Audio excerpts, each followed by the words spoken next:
We were teenagers, and I don't know which one of us was poorest. I mean, poor.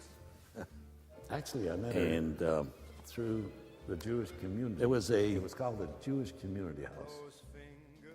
and it was like a club, and they put on shows. And Sylvia used to sing. Her and her I was sister really used to sing. mad about her. The worst thing that could happen is I was younger than her. No. How can you be younger than a girl? That's like idiotic. The first date that I went on of any consequence with Sylvia was to Tommy Dorsey, and Frank Sinatra was singing with him. I couldn't dance with the girl that I'm dancing with unless I led with my eyes too. And she could dance. And we all danced, swing dancing, to big band music.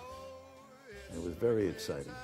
And that was way better than going to a hockey team that keeps losing.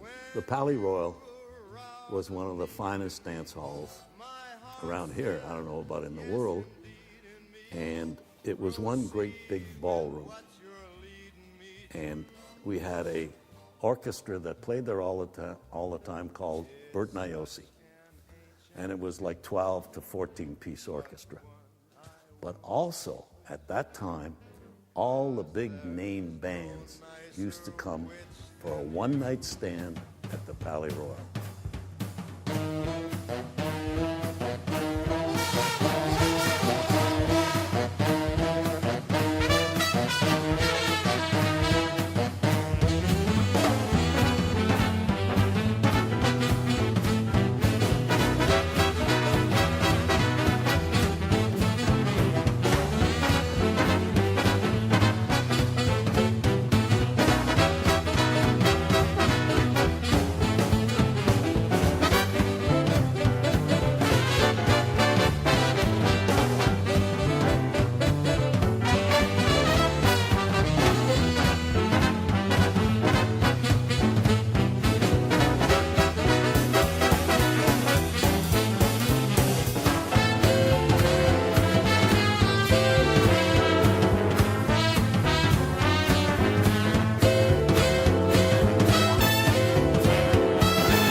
I was lucky.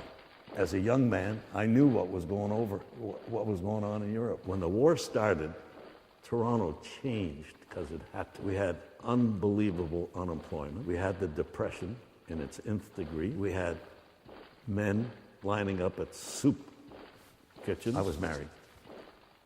I was 19. I knew what was going on. I used to wear a zoot suit. The climate was that ceiling. We're going to war. There's no question about it. So I'd walk around in a zoot suit, hundreds of guys all over the place in uniform. And I'm saying to myself, how can you wear a zoot suit, go dancing every other night or something? And this is your war, man. That's the way I thought. But this was a war that I joined because it was that kind of war. It was my war. And that sounds pretty corny in a way. But inside here, that's what it was. Inside here and here.